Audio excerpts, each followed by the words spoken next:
Santos e Demônios, São João Maria Vianney, Monsenhor Francis Trochu. Que há inferno e anjos decaídos condenados a ele é dogma da nossa fé católica. Conforme ela, o demônio é um ser pessoal e existente, não uma ficção da fantasia. No mundo, é verdade, a sua ação permanece oculta, porém, às vezes, com permissão de Deus, se manifesta exteriormente. É que sem dúvida havia ameaçado a sua influência nesta ou naquela parte da terra, e como não pode atacar diretamente a Deus, o invisível malfeitor se esforça em esterilizar os trabalhos dos seus obreiros. Por espaço de 35 anos, de 1824 a 1858, o cura Darcy foi alvo das perseguições exteriores do maligno. Se Satanás tivesse conseguido roubar-lhe o sono e o repouso, tirar-lhe o gosto da oração, das austeridades e dos trabalhos apostólicos e obrigasse a deixar o ministério das almas. Mas o inimigo da salvação foi descoberto e vencido. As lutas com o demônio, diz Catarina Lassagne, tornaram o padre Vianney caritativo e desinteressado. O péssimo astuto não contava com esse resultado. As perseguições infernais começaram no tempo em que o santo cura meditava no plano da providência, isto é, o orfanato, educandário de Ars, para a qual acabava de adquirir uma casa, quer dizer, durante o inferno de 1824 a 1825. Foram a continuação de violentas tentações interiores. Durante o curso de uma enfermidade bastante grave, devida talvez ao que ele chamava loucuras da juventude, isto é, suas heróicas penitências, o padre Vianney, tentado por pensamentos de desesperação, cria-se próximo à morte. Parecia-lhe ouvir repetidamente, dentro de si mesmo, uma voz que lhe dizia: agora cairás no inferno. Mas o santo recuperava a paz da alma avivando sua fé em Deus. Para turbar-lhe a paz exterior, começou o demônio com inquietações insignificantes. Cada noite, o pobre cura Darcy ouvia rasgarem-se as cortinas do leito. Pensou que se tratasse de vulgares roedores. Deixou um pau na cabeceira, mas tudo em vão. Quanto mais sacudia as cortinas para pegar os ratos, tanto maior era o ruído dos rasgões. E no dia seguinte, quando esperava ver as cortinas feitas em pedaços, encontrava-as intactas. Essas manobras duraram algum tempo. O cura Darcy não pensou, a princípio, tratar-se do espírito das trevas. Não era nada crédulo, e dificilmente dava fé aos fatos extraordinários, tanto que, mais tarde, quando se lhe ofereciam casos de possessão diabólica, conduzia-se sempre com a maior prudência. Perguntei-lhe um dia, diz o padre Dufour, missionário de Belém, que pensava de uma pessoa que se enfurecia em presença de um sacerdote ou de um crucifixo. Respondeu-me: tem um pouco de nervos, um pouco de loucura e um pouco do grapim. Grapim era o nome com que ele de ordinário designava o demônio. Quanto a ele, mesmo, conservando o perfeito domínio de si mesmo em meio de um trabalho inaudito, não podia ser tido por alucinado. Muito sério e inimigo da mentira para inventar comédias, jamais teria falado em obsessões do demônio se não fossem reais. Tal era, de outro lado, a convicção de quantos deles se aproximavam. Ora, no silêncio de uma noite ouviram-se pancadas e gritos no pátio da casa paroquial. Seriam acaso ladrões que cobiçavam os preciosos presentes do Visconde de Ars, guardados num cofre no sótão? O padre Vianney desceu às pressas e não viu nada. Contudo, nas noites seguintes, receou ficar só. Depois de muitos dias, contou André Vercelli, carvoeiro da vila, jovem de 28 anos, robusto e galhardo, que o padre Vianney ouvia em sua casa um ruído extraordinário. Uma tarde veio ao meu encontro e me disse: "Não sei se são ladrões. Queres dormir na casa paroquial?" "Com muito gosto, senhor cura. Vou carregar o meu fuzil." Chegada a noite, dirigi-me à casa canônica. Conversei com o senhor cura, junto ao fogão, até pela volta das 10. Então me disse ele: "Vamos dormir?" Cedeu-me seu quarto e ele ocupou contigo. Eu não podia dormir. A uma hora ouvi sacudir com violência o ferrolho e a tranca da porta que dava para o pátio. Simultaneamente, contra a mesma porta ressoavam pancadas de massa, enquanto a casa se enchia de um ruído atordoador como de várias carroças. Tomei o fuzil e me precipitei para a janela, que abri com violência. Olhei e não vi nada. A casa estremeceu por um quarto de hora. Minhas pernas fizeram o mesmo, e disso me ressenti por espaço de 8 dias. Quando o estrépito começou, o senhor cura acendeu uma lâmpada e veio ter comigo. "Ouviste alguma coisa?" perguntou-me. "Sim. Pois não vê vossa reverendíssima que me levantei e estou com o fuzil?" A casa estremecia como se a terra tremesse. "Tens medo?" perguntou-me ainda o senhor cura. "Não, não tenho medo, porém sinto que me faltam as pernas. A casa vai desabar." "Que pensa ser isso?" "Creio ser o diabo", respondeu o guarda. Quando cessou o barulho, voltamos para a cama. O senhor cura na noite seguinte pediu-me ficasse com ele novamente. "Senhor cura", respondi-lhe, "já levei susto que chega."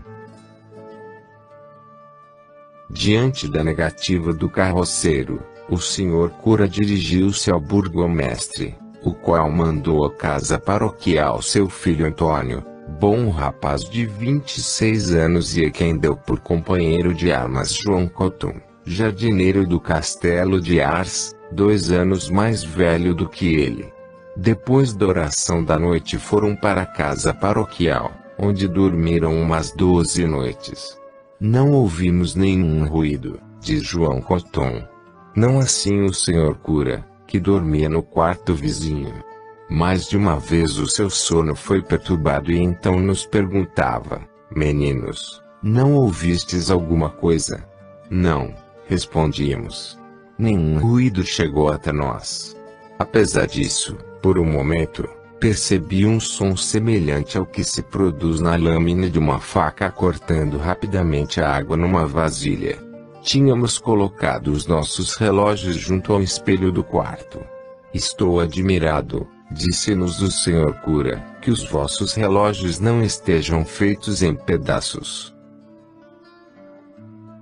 Muitos outros jovens, entre eles Edemo Cepiotti, administrador do castelo, puseram-se de sentinela no campanário. Tampouco eles ouviram ruído algum que lhes causasse suspeitas. Somente, conforme diz Madalena Cepiotti, filha de Edemo, eles viram, certa noite, uma comolíngua de fogo que se precipitava sobre a casa canônica. Donde pois procediam os ruídos misteriosos? O padre Vianney, tranquilo, porém prudente, ainda não ousava emitir a sua opinião. Uma noite em que a neve cobria o solo, ressoaram gritos no pátio. Era como um exército de austríacos ou de cossacos que confusamente falasse uma língua que não se entende. O cura d'Ars abriu a porta. Ao pálido reflexo da neve, que, mesmo nas noites sem luar costuma iluminar fracamente, não viu rastro de ninguém. Não havia lugar para dúvidas.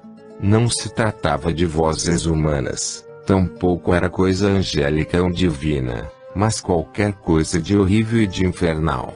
Além disso, os calafrios de medo que sentia não revelavam a presença do misterioso personagem. Achei que era o demônio porque tive medo, dizia mais tarde a Monsenhor Devi. Deus não assusta ninguém. Convencido pois de que nem paus ou fuzis poderiam alguma coisa contra o inimigo, despediu os guardas e ficou só no combate. Com efeito, foi uma verdadeira batalha. E para sustentá-la, o padre Vianney não tinha mais recursos que a paciência e a oração. Perguntei-lhe uma vez: refere seu confessor, como repelia tais ataques? Respondeu-me: volto-me para Deus, faço o sinal da cruz e digo algumas palavras de desprezo ao demônio. Além disso, noto que o barulho é muito maior e que os assaltos se multiplicam quando, no dia seguinte, vem algum grande pecador. Essa averiguação muito consolava nas suas insônias.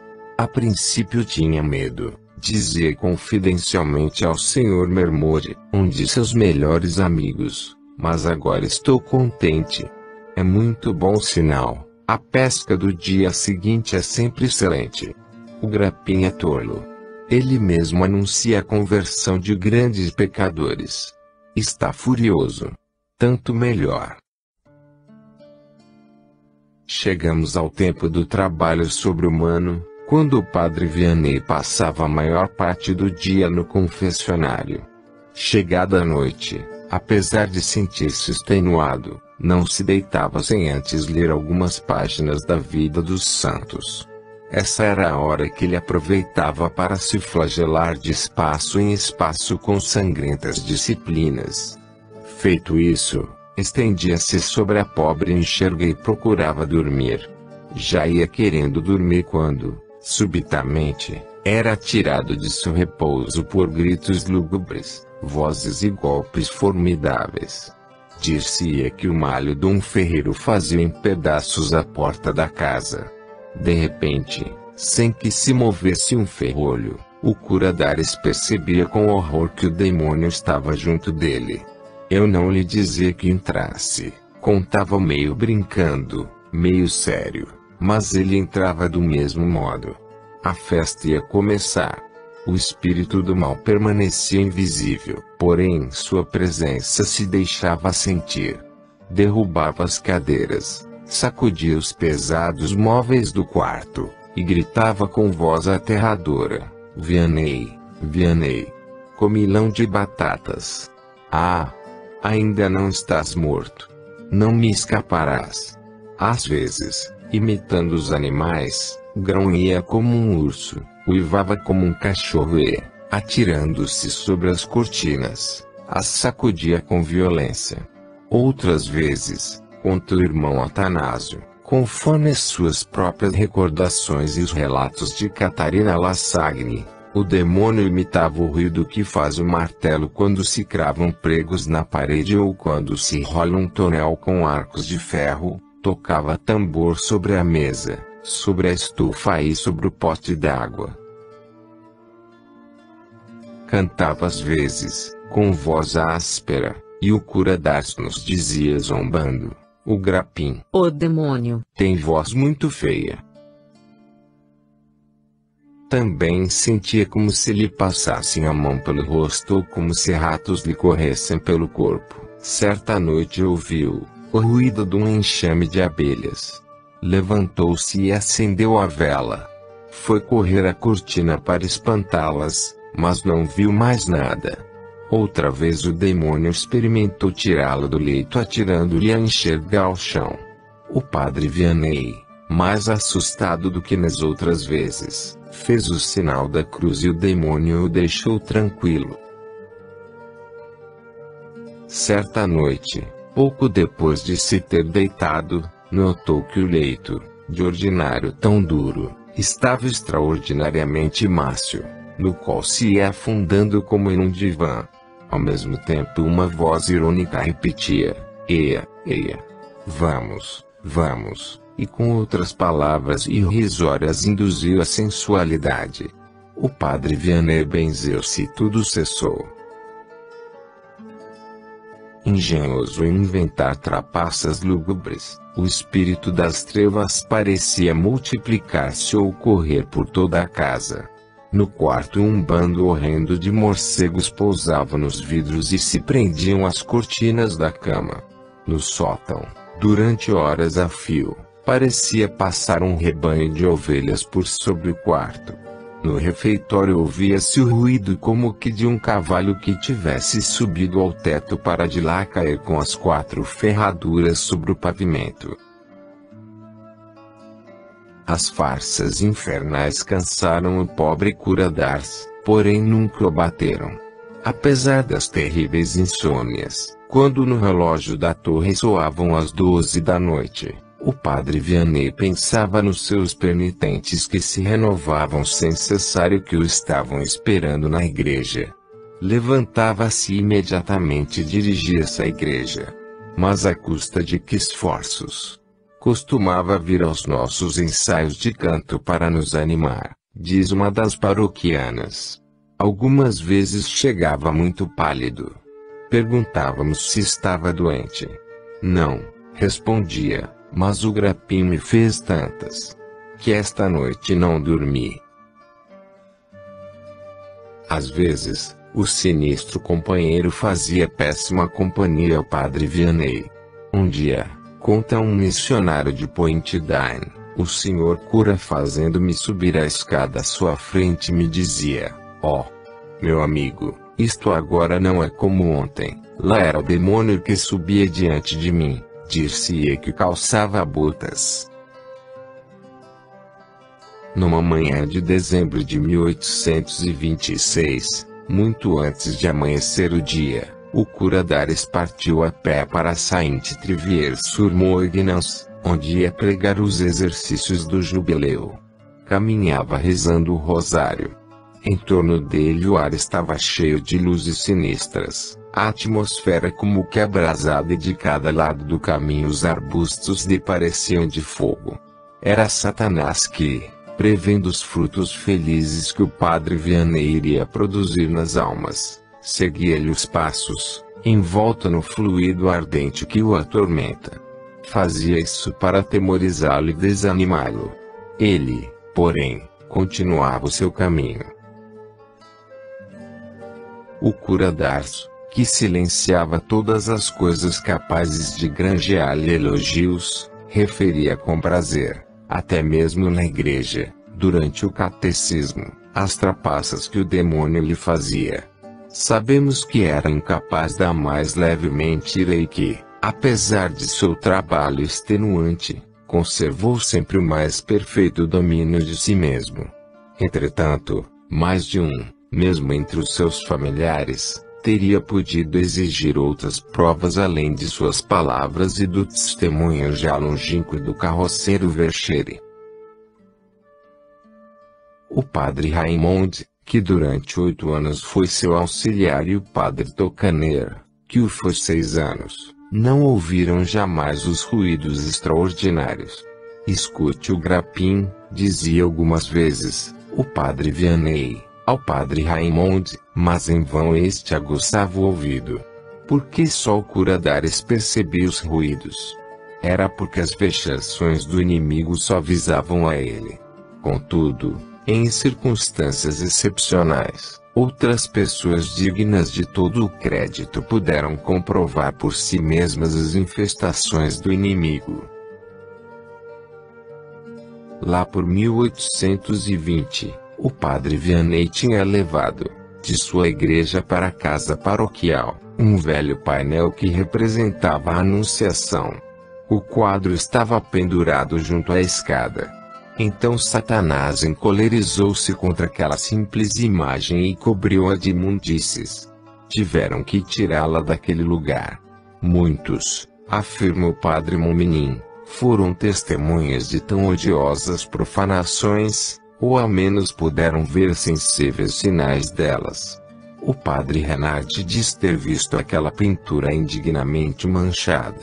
A figura da Virgem não podia mais ser reconhecida. Margarida Vianney ia de vez em quando visitar o Santo Irmão. Durante uma das noites que passou na casa paroquial, ouviu o cura Dares sair do quarto, antes da hora, para ir à igreja. Poucos momentos depois, conta ela mesma, ouvi perto da minha cama um estrondo muito violento, como se 4 ou 5 homens despedaçassem com golpes fortíssimos a mesa e o armário. Tive medo, levantei-me, acendi a luz e vi que tudo estava em ordem. Pensei que talvez estivesse sonhando. Deitei-me novamente e apenas estava na cama, quando o estrépito se renovou. Desta vez foi muito maior. Vesti-me a toda a pressa e corri à igreja. Quando o meu irmão voltou para a casa canônica, contei-lhe o que se tinha passado. Oh, minha filha, replicou, não há por que temer, é o demônio. Nada pode ir contra ti, a mim também me atormenta. Algumas vezes me agarra pelos pés e me arrasta pelo quarto. Faz isso porque converto almas para Deus. A senhorita Maria Ricotier, de Glaisé, no Leonardo, estabelecida em Ars, de sua casa ouviu certos ruídos que lhe pareceu virem da casa paroquial. Uma vez, de modo especial, o barulho lhe pareceu mais extraordinário. De manhãzinha foi falar com o padre Vianney. Também ouvi, respondeu. Provavelmente são os pecadores que se encaminham para Ars. O Sr. Aniel, escultor de Montemerli, contava certo dia ao conhecido hoteleiro Francisco Pertinandi: não compreendo como se possa dormir numa casa onde se produzem ruídos tão aterradores. Fiquei várias noites enquanto fazia as imagens encomendadas pelo padre Vianney. Dionísio Chaland, de Boligny-Neux, jovem estudante de filosofia, confessou-se com o cura d'Ars num dia de junho de 1838. Foi recebido, por um favor especial, no próprio quarto da santo. Ajoelhei-me no seu genuflexório, conta o mesmo estudante. Quase pela metade da confissão um tremor geral agitou toda a peça. O genuflexório se moveu, bem como todo o resto. Levantei-me aterrorizado. O senhor cura agarrou-me por um braço. Não é nada, disse ele, é o demônio. No fim dessa confissão, o padre Vianney decidiu sobre o meu futuro. É preciso que te tornes sacerdote. Minha emoção foi muito grande. Esse mesmo Dionísio Chaland, mais tarde foi hóspede na casa do mestre-escola de Ars.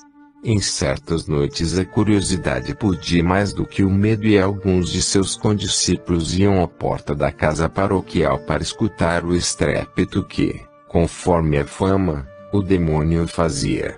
Pois bem, eles ouviram mais de 20 vezes, geralmente por volta da meia-noite, uma voz gutural que repetia: Vianney, Vianney.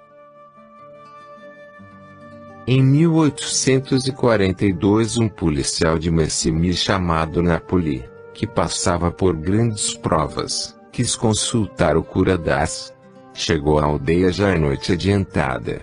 Como estivesse esperando à porta da casa paroquial, ouviu, no silêncio da noite, o horripilante chamado, tantas vezes repetido. O quarto do santo iluminou-se debilmente e este apareceu em seguida, alumiando o caminho com a lanterna. Senhor cura, parece que vos atacam, gritou o bom do Napoli, mas estou aqui para vos defender. Ah! Isso não é nada, meu amigo. É o Grapim. Enquanto dizia isso, tomava a mão de Napoli, que estava tremendo. Vem comigo, acrescentou, e conduziu o defensor de ocasião à sacristia, onde, sem dúvida, como diz o irmão Atanásio, as coisas terminaram do melhor modo possível. Soube mais tarde que aquele homem se tornou bom cristão. Em março de 1852, uma jovem religiosa, da congregação do Menino Jesus, chamada Irmã Clotilde, de Ligneux, Loire, quis confessar-se com o santo sacerdote. Passou um dia e, chegada a noite, como muitos outros penitentes, teve que acomodar-se no vestíbulo, junto ao campanário. Por volta de 1h30 da madrugada, o padre Vianney abriu a porta. Todos se precipitaram atrás dele. Mas, de repente, voltou-se apontando com o dedo à religiosa desconhecida, que timidamente ficara no canto mais escuro. Disse: "Deixai vir aquela jovem." Irmã Clotilde seguiu-o. Apenas o santo se adiantou para a nave da igreja. Ouviram-se estranhos rumores, como uma alteração de homens encolerizados. "Não é nada", murmurou o cura de Ars ao ouvido da pobre irmã assustada. "É o demônio que faz isso." Um fato no qual o padre Vianney e a multidão viram uma agressão mais notável do demônio, comoveu os peregrinos e os confirmou na convicção de que o espírito maligno agredia exteriormente o cura das. Era a segunda ou terça-feira das 40 horas, de adoração reparadora, por ocasião do Carnaval, 23 ou 24 de fevereiro de 1857. Naquela manhã o santo se pusera a ouvir confissões, antes da hora de costume, pois era muito grande a multidão na igreja, onde estava exposto o Santíssimo Sacramento. Pouco antes das 7, as pessoas que passavam diante da casa paroquial viram que saíam chamas do quarto do padre Vianney. Correram avisá-lo, no momento em que ele deixava o confessionário para celebrar a Santa Missa. "Senhor cura, parece que há fogo no seu quarto." Enquanto lhes entregava a chave para que fossem apagá-lo, respondia sem muita preocupação: "Esse vilão do demônio, não podendo pegar o pássaro, queima-lhe a gaiola." Saiu pois da igreja e entrando no pátio encontrou-se com os homens que acabavam de tirar os restos fumegantes do seu pobre leito. Nada lhes perguntou. Voltou à igreja e entrou na sacristia. Naturalmente, entre os penitentes que enchiam a nave produziu-se certo movimento. O Jerônimo, o solícito sacristão, pensou que o santo ignorasse o motivo. "Senhor cura, a sua cama acaba de queimar-se." "Pois sim," replicou interessado, em tom de diferença, e tranquilo, como de costume. Foi celebrar a missa. O padre Alfredo Mominin, jovem missionário de Pontdine, substituto do padre Tocanier, que fora pregar missão em Massigneaux, perto de Belay, entrou precipitadamente no quarto incendiado. Logo notou as características do misterioso incêndio. A cama, contou ele, o dossel, as cortinas, e quanto havia em derredor, estava tudo queimado. O fogo só se deteve ante o relicário de Santa Filomena, posto sobre uma cômoda, e a partir desse lugar traçou, com precisão geométrica, uma linha reta, de alto a baixo, destruindo tudo quanto estava além. Assim como apareceu sem causa aparente, assim também se extinguiu por si mesmo. Coisa verdadeiramente notável e em qualquer hipótese prodigiosa que não se tenha propagado nas espessas cortinas de sarja, nem incendiado o forro, muito baixo, velho e ressequido, que teria queimado como palha. Ao meio-dia, quando me visitou na Providência, falávamos no sucedido. Eu lhe disse que a opinião geral atribuía o fato a uma peça de mau gosto do demônio, e lhe perguntei se na verdade acreditava que o maligno espírito tivesse feito qualquer coisa. Respondeu-me positivamente, com o maior sangue frio: "Está furioso, isso é bom sinal, virão pecadores." Com efeito, durante aqueles dias houve em Ars um movimento extraordinário. Uns 30 anos antes, um outro acontecimento, sobre o qual não é possível duvidar, impressionara principalmente o clero dos arredores. Em 1826, durante uma missão em Montmerle, produziram-se ruídos misteriosos na casa paroquial. Era o demônio que arrastava a cama do cura d'Ars pelo meio do quarto em que ele dormia. Riram-se disso e a história só achou incrédulos. Durante o inverno seguinte foi coisa bem diferente.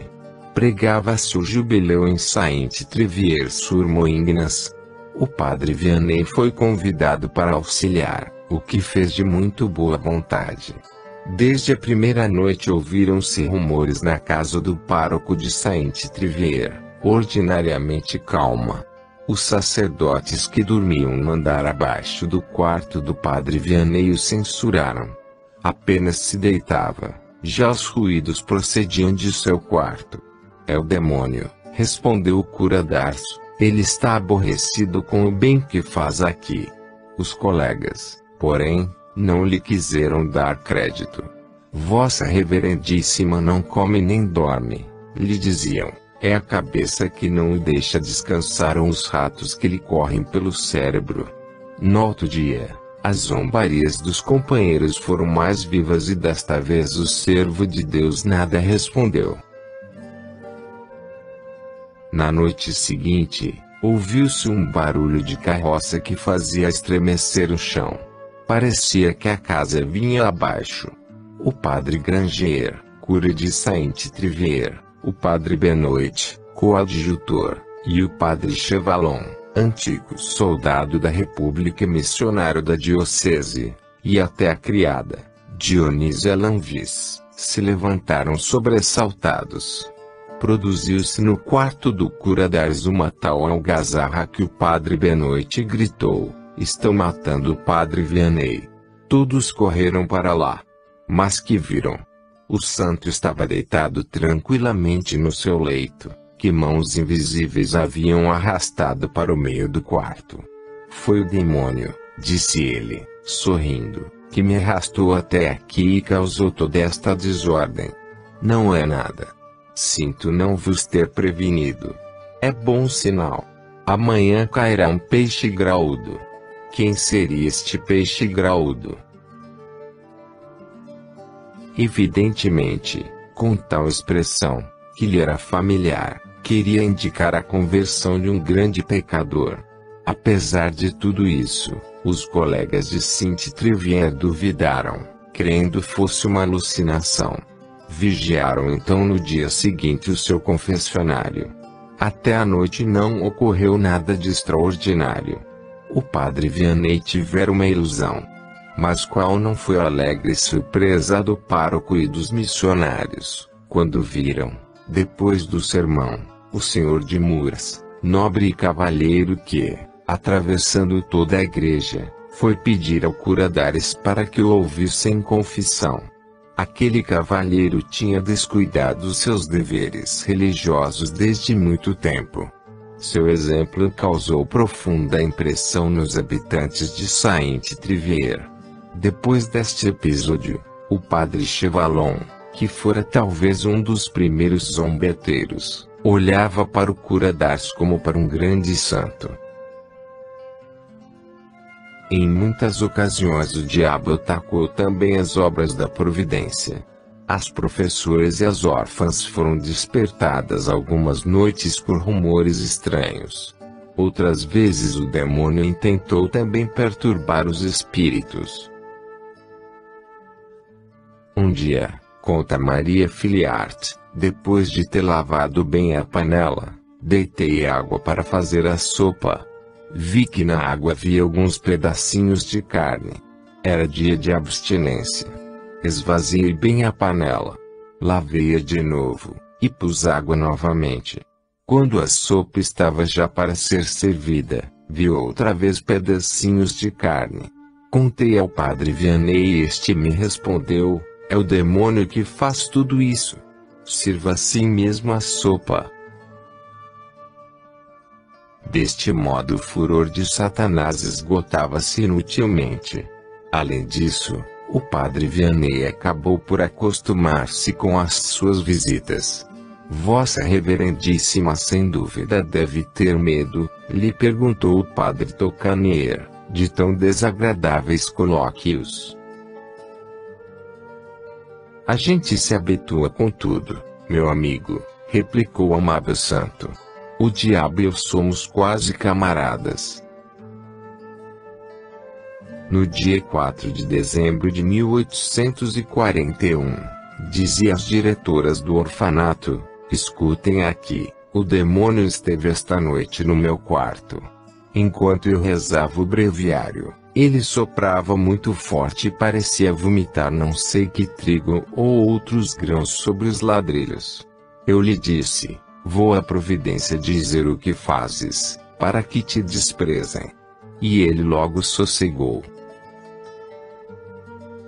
Certa noite em que o cura Darás procurava conciliar o sono, o inimigo apresentou-se gritando, Vianney, Vianney, tu não me escaparás. E o pobre santo respondia do canto escuro onde estava sua cama, não tenho medo de ti. Entende-se facilmente, depois disso, que certas pessoas se aproveitassem do domínio que o servo de Deus adquirira sobre o mau espírito para conseguir, por seu intermédio, livrar os possessos. Monsenhor devia autorizar o cura Darás a exercer o seu poder de exorcista, cada vez que as circunstâncias o exigissem. A este respeito existem muitas testemunhas. João Picard, ferreiro do povoado, presenciou várias cenas estranhas. Uma infeliz mulher fora trazida de longe pelo marido. Estava furiosa, soltava gritos desarticulados. Mandaram-na ao senhor cura que, depois de tê-la examinado, declarou ser necessário levá-la ao bispo de sua diocese. Bem, respondeu a mulher que recobrara repentinamente a fala, ainda que o timbre da voz fosse trêmulo, a criatura voltará. Ah! Se eu tivesse o poder de Jesus Cristo, disse ela, vos meteria todos no inferno. Conheces a Jesus Cristo? Replicou o padre Vianney. Pois bem, levem esta senhora ao pé do altar-mor. 4 homens conduziram-na para lá, apesar de sua resistência. O padre Vianney pôs o seu relicário sobre a cabeça da possessa e ela ficou como morta. Entretanto, logo depois levantou-se por si mesmo e de um pulo rápido chegou à porta da igreja. Ao fim de 1 hora, voltou muito tranquila, persignou-se com água benta e ajoelhou-se. Estava completamente curada. Durante 3 dias foi a edificação dos peregrinos. Uma pobre velha dos arredores de Clermont-Ferrand despertou especialmente a compaixão de Pedro Oriol, um dos guarda-costas do nosso santo. A pobre infeliz, conta ele, passou todo o dia dançando e cantando na praça da igreja. Fizeram-lhe beber algumas gotas de água benta. Enfureceu-se e se pôs a morder as paredes da igreja. Seu filho estava com ela, mas não sabia o que fazer. Um sacerdote forasteiro colocou-a entre a igreja e a casa paroquial, por onde devia passar o padre Vianney. O santo logo apareceu. Abençoou simplesmente a infeliz, cuja boca sangrava, e ela num momento ficou completamente calma. O seu filho contou que fazia 40 anos que ela se achava naquele triste estado e nunca se tinha mostrado assim tão furiosa nem tão calma. Acreditava-se que estivesse possessa do demônio. É certo, porém, que as terríveis crises não voltaram mais. Pela noite de 27 de dezembro de 1857, um coadjutor de São Pedro de Avignon e a superiora das franciscanas de Orange acompanharam uma jovem professora que apresentava todos os sinais de possessão diabólica. O arcebispo de Avignon tinha estudado o caso e aconselhou que apresentassem ao padre Vianney. No dia seguinte, pela manhã, levaram na sacristia e quando o santo ia paramentar-se para celebrar o santo sacrifício. Mas, de repente, a possessa procurou a porta para escapar. "Há muita gente aqui", gritava. "Há muita gente?", perguntou o servo de Deus. "Pois bem, agora sairão. Há um sinal seu." Os assistentes se ocultaram e ele ficou só com a pobre vítima de Satanás. A um princípio não se ouvia no interior da igreja mais do que um murmúrio de palavras confusas. Depois o tom foi se elevando. O coadjutor de Avignon, que ficara junto à porta da sacristia, ouviu uma parte do diálogo. "Queres sair de uma vez?", perguntou-lhe o cura das. "Sim." "Por quê?" "Porque estou com um homem de quem não gosto." E o padre Vianney ironicamente prosseguiu: "Não gostas de mim?" Um não estridente foi toda a resposta do espírito que habitava naquela pobre jovem. Quase no mesmo instante, abriu-se a porta da sacristia. O poder do santo triunfara. Recolhida e modesta, chorando de alegria, e com uma expressão de agradecimento infinito, a jovem apareceu no umbral. Apesar disso e por uns instantes, o temor apareceu-lhe no rosto. Voltou-se para o padre Vianney e lhe disse: "Temo que volte." "Não, não, minha filha, nunca mais." De fato, o demônio não voltou mais e a jovem pode reiniciar as suas ocupações de professora na cidade de Orange. No dia 25 de julho de 1859, véspera do dia em que o santo de Ars ia deitar-se para não mais se levantar, levaram-lhe com grande trabalho, às 8 da noite, uma mulher considerada possessa. O marido acompanhava-a e entrou só com ela no pátio da casa paroquial, para onde os acompanhou o padre Vianney. Entretanto, Pedro Oriol e um grande número de forasteiros ficaram de pé junto à porta.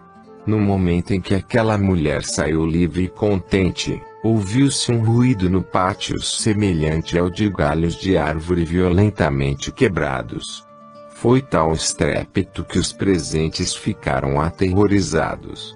"Ora", acrescenta o senhor Oriol, "quando entrei em casa, depois da oração da noite, vi que os sabugueiros estavam intactos."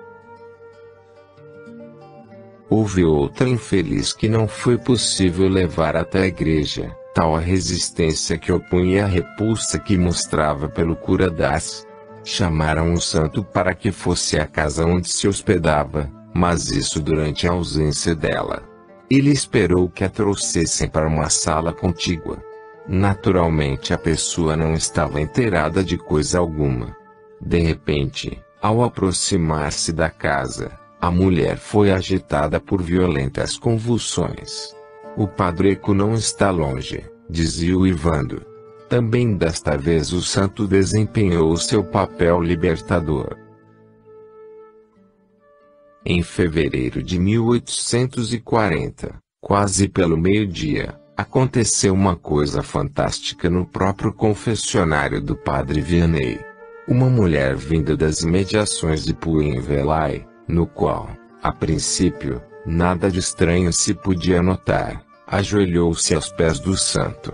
Naquele momento, umas 10 pessoas, entre elas Maria Boiati e Genoveva Filiart, de Ars, estavam juntas, perto da capela de São João Batista, aguardando a vez de se confessarem. Sem nada a ver, ouviram tudo.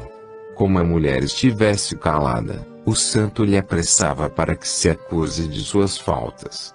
De repente ouviu-se uma voz acre: "Não cometi senão um só pecado, e faço participantes deste fruto a todos quantos quiserem. Levanta a mão e absolve-me." "Ah, tu levantas muitas vezes para mim, pois estou frequentemente junto de ti no confessionário. Tu quises? Quem és? Perguntou o santo, em latim.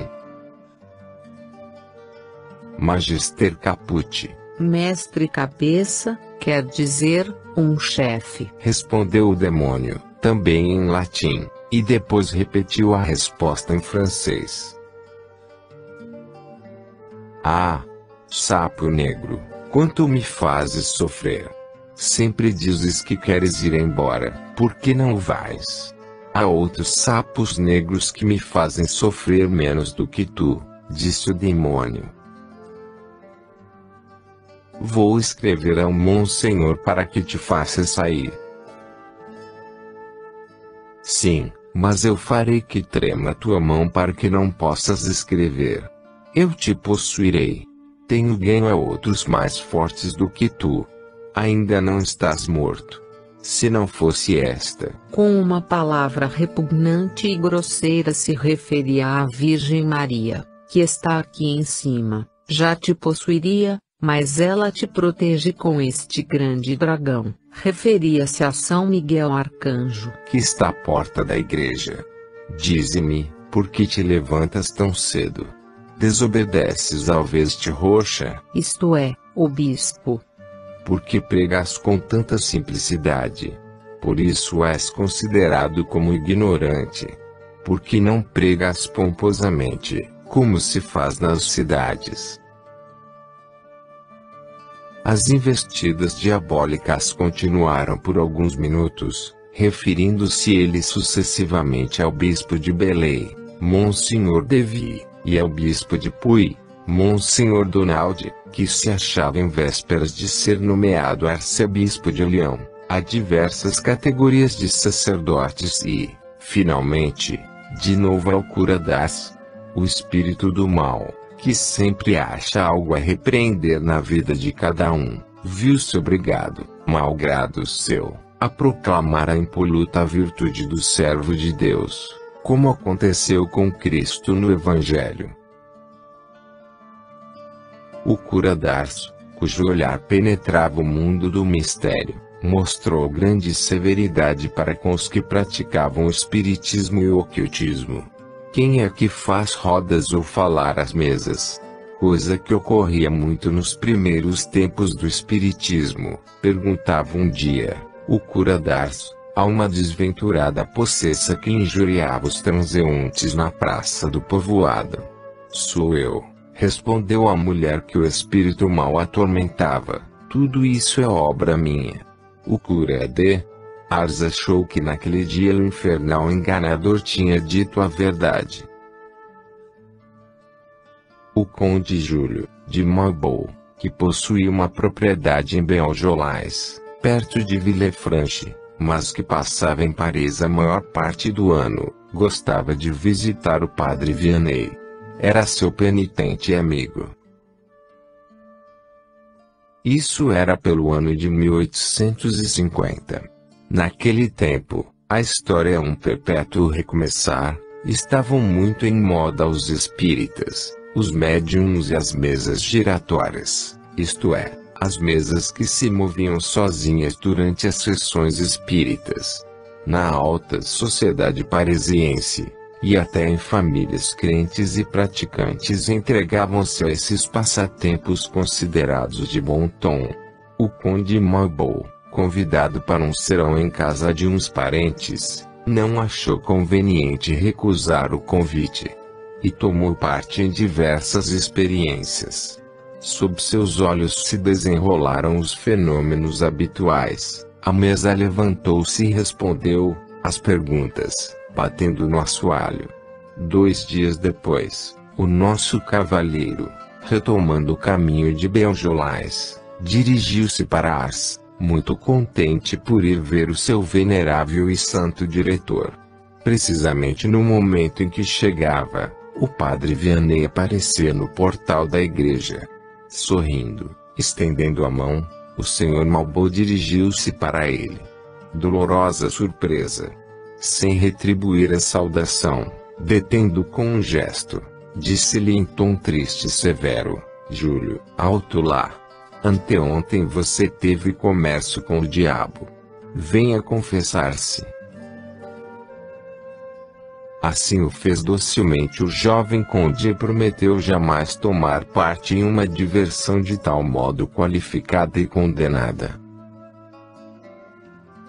Algum tempo depois, de volta a Paris, encontrou-se em outro salão. Pediram-lhe que os ajudasse a fazer girar uma mesa. Sem mais rodeios recusou e mostrou-se inflexível. Os convidados decidiram afastar-se um pouco e o escrupuloso conde ficou só no seu canto. Mas, ao mesmo tempo, no interior da alma protestava contra tal brincadeira. A resistência da mesa foi tal, e tão inesperada, que o médium só pode dizer: não entendo nada. Deve haver aqui alguma força superior que paralise nossa ação. Pela mesma época, o Sr. Carlos de Montluisante, jovem capitão que morreu general de divisão retirado em seu castelo de Mansane, Drone. pode confirmar se de fato o padre Vianney conhecia ou não algo dos mistérios do além. Tendo ouvido falar das maravilhas de Ars, resolveu com outros 3 oficiais examinar minuciosamente o que lá se passava. Pelo caminho, os amigos combinaram que cada um faria uma pergunta ao padre Vianney. O capitão Montluisante manifestou sem rodeios que, não tendo nada a dizer, nada lhe diria. Chegada a hora da entrevista, entrou na sacristia atrás de seus companheiros e bem decidido a manter-se calado, quando um deles, apresentando o cura d'Ars, disse: Senhor cura, eis aqui o senhor Montluisante, jovem capitão, de futuro, que deseja fazer-lhe uma pergunta. Pego desprevenido, manteve-se, assim mesmo, em atitude correta e com certo acento de mofa disse: vejamos, senhor cura, estas histórias de diabruas que dizem a respeito de vossa reverendíssima, são irreais, não é verdade? São coisas da imaginação. O padre Vianney olhou fixamente os olhos do oficial e depois deu a resposta breve e incisiva: ah, meu amigo, você já sabe algo sobre isto. Sem o que fez não o teria podido descobrir. O senhor Montluisante guardou silêncio, com grande admiração de seus companheiros. No caminho de regresso teve que explicar-se. Ou o cura d'Ars tinha falado ao acaso ou, mas que havia passado. O capitão foi obrigado a confessar que, estando em Paris cursando seus estudos, se tinha afiliado a um grupo, na aparência filantrópico, mas que na realidade era uma associação de espíritas. Certo dia, disse ele, ao entrar no meu quarto, tive a impressão de que não me achava só.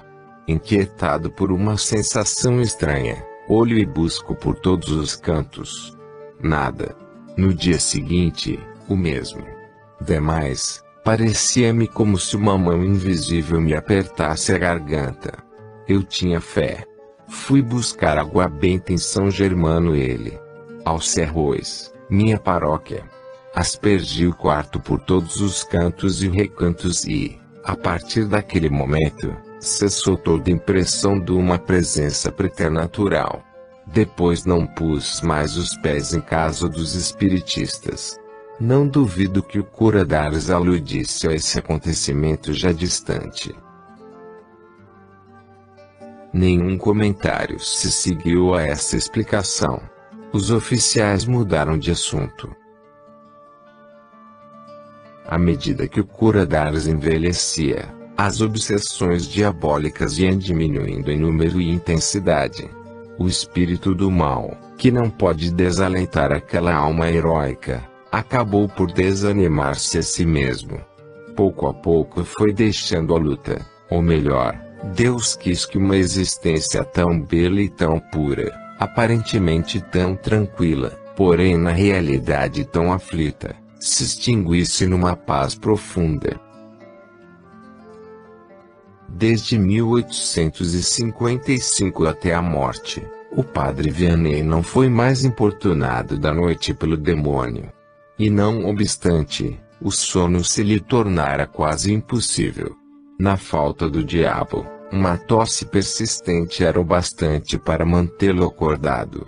Apesar disso, continuava a passar horas intermináveis no confessionário. Contanto que durante o dia durma uma meia hora, posso recomeçar o meu trabalho. Essa hora ou meia hora, passava no seu quarto, depois da refeição do meio-dia. Estendia-se sobre uma enxerga e procurava adormecer. Esse foi o tempo de que algumas vezes se aproveitou o demônio para ainda inquietá-lo. A senhorita Maria de Lamartine esperava certo dia, em companhia do senhor pajés, que o padre Vianney saísse de casa. Tinha passado mais ou menos uma hora depois da refeição. De repente ouvimos uns gritos e gemidos. É o diabo, disse meu senhor pajés, que faz das suas, e o bom do senhor cura está disposto a enviá-lo para o seu lugar. Finalmente, o maligno espírito não voltou mais e o cura d'Ars viu-se livre, sem saudades, de um camarada de tal jaez. Na agonia demônio não o perturbou, como se tem visto com outros santos. Ainda antes de terminar a provação terrestre, o cura d'Ars tinha infligido a Satanás uma derrota definitiva. Monsenhor Francis Trochu, o Santo Cura d'Ars, Editora Litera Maciel Limitada, Contagem, 1997, páginas 177 a 189, obra premiada pela Academia Francesa.